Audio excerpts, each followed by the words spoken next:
Welcome back to Life Fit with DVD. Thanks for being here. Today, I wanted to talk about why calmness is king and how everything else that is really good in your life that you want to build, that you want to focus on, stems from this inner calmness, right?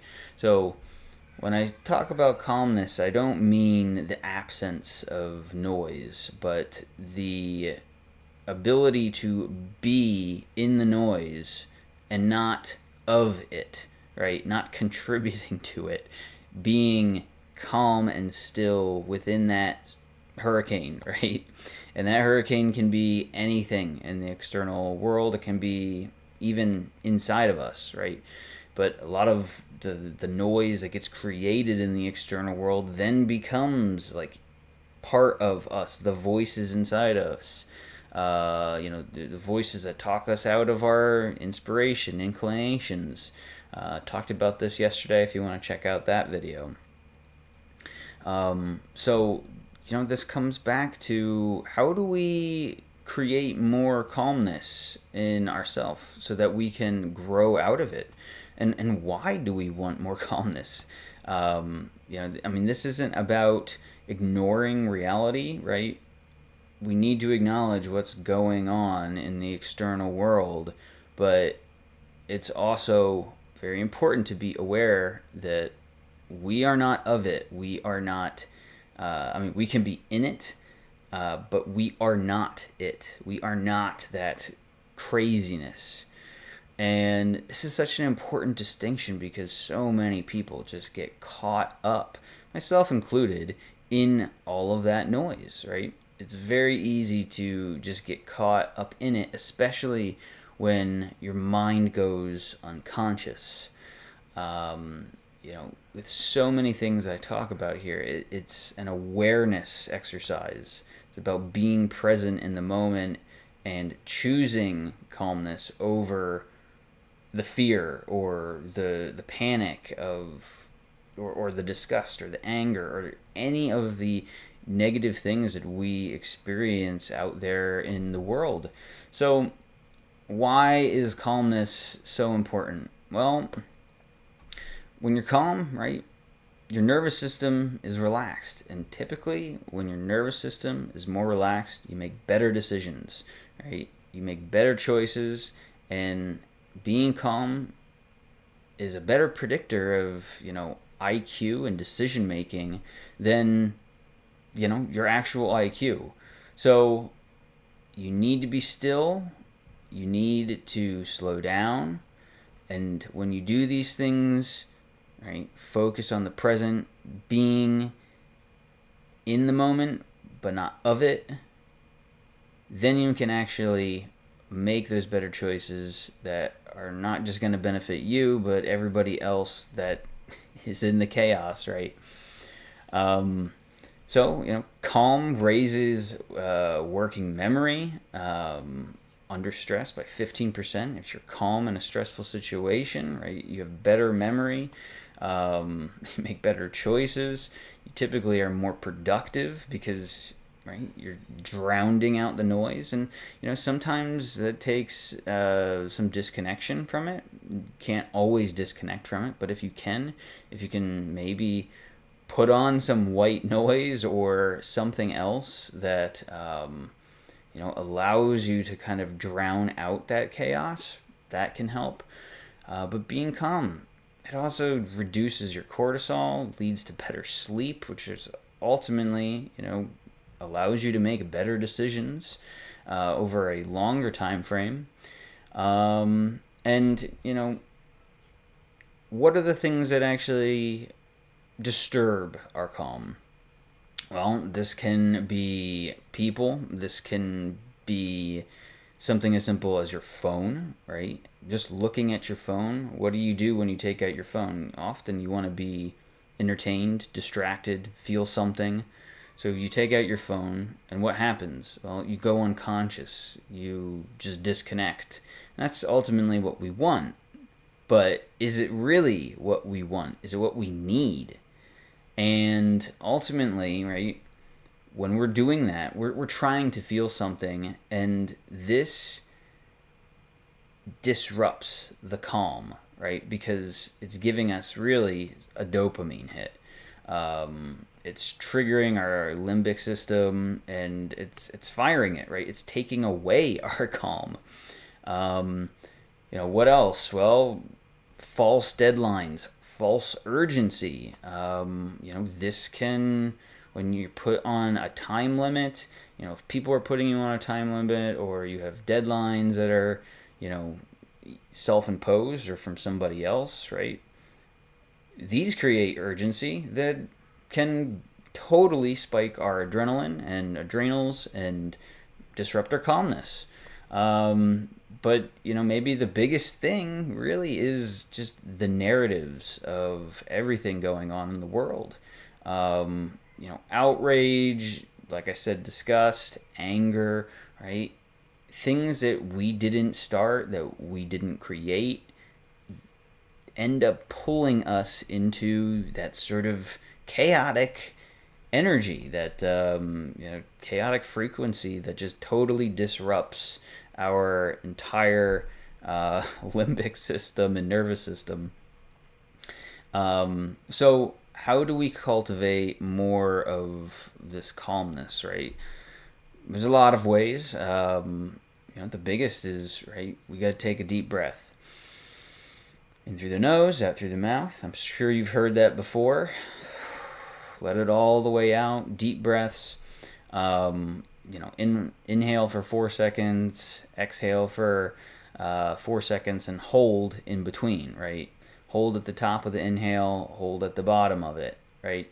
If you do this for 2 minutes, you're going to definitely feel better if you're starting to feel chaotic inside. What else can you do, right? If you're feeling super stressed, if you're feeling in your head and that you can't escape, the voices, or, the deadlines or whatever, right? One of the best things besides picking up the phone is putting it down, right? Just walk away from all of the screens. If you can, go out in nature. Go just sit or walk, right? Walking is probably better because ultimately walking will increase your lungs and your breathing, and walking is just a great activity to actually start, and a gentle activity to get yourself out of your mind and back into your body. I mean, this is why it's so important to exercise, because the more that you can move around during the day, right, typically the more you'll be able to escape the mind and some of just the noise that's going around it. This is why it's not good to sit all day either, right? Humans were not meant to sit all day like many of us do in front of the screens, right? We need to move around. We're not supposed to sit when we're sitting, right? That puts us in just a slouched, just a dysfunctional state. Sitting is not a typical state for humans, especially for prolonged periods, right? Typically, we need to be moving. We need to be doing something, and when we are doing something, and doing something physical, and when we're doing something, right, we typically feel more productive. We feel more alert, more active, and this will also help us get out of that noise. So it's not calmness, right? That's just how we look, right?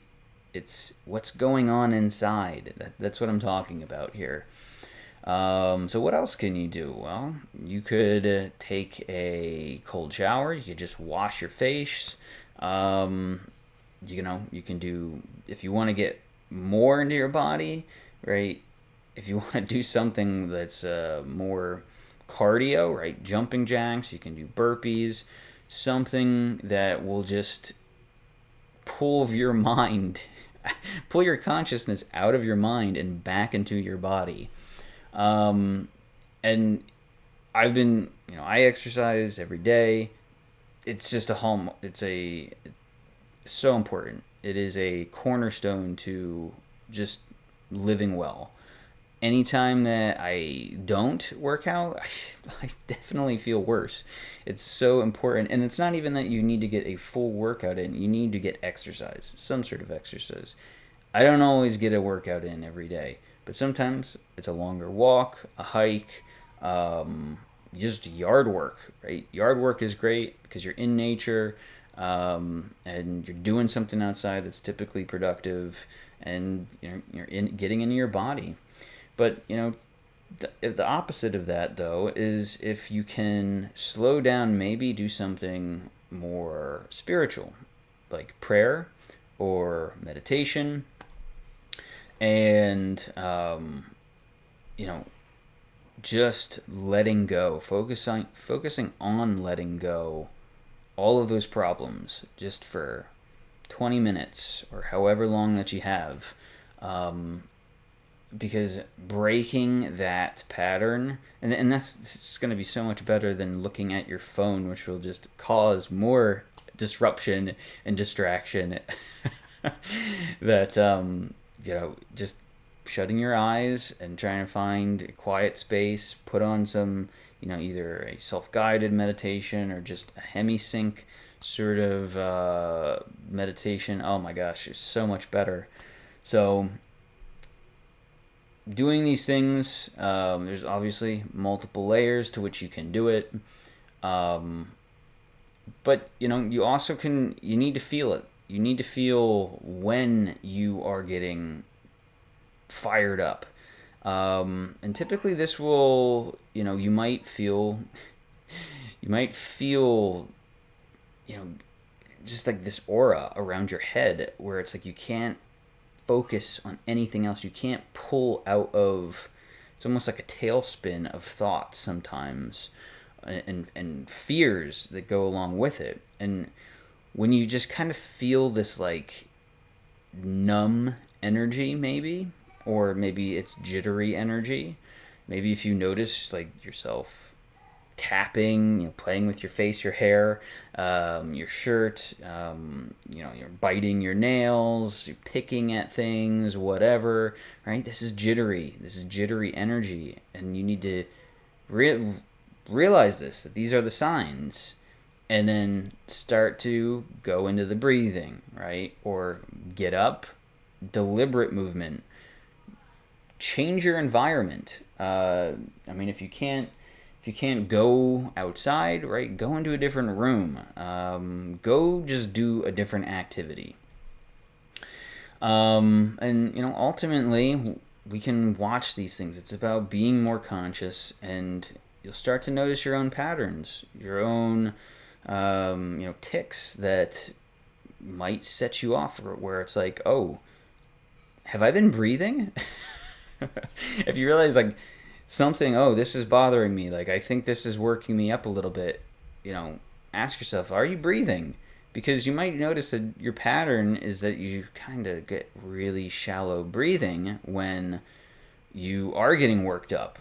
And when you do that, take a deep breath, let it out, slow down, and just get a reset.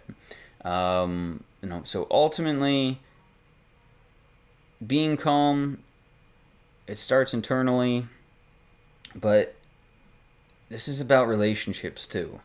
This is about being yourself in, maybe the storm of emotion around a relationship or multiple people, and being able to just maintain yourself no matter what they're saying.